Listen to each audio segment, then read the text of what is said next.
friends and teachers. Today I am going to talk about national animal, tiger. Tiger was taken as the national animal of India Board of Wildlife in place of lion in 1972.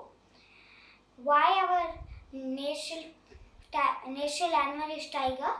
Tiger can be found all over India. Our national animal, tiger. Tiger is in orange and having black stripes.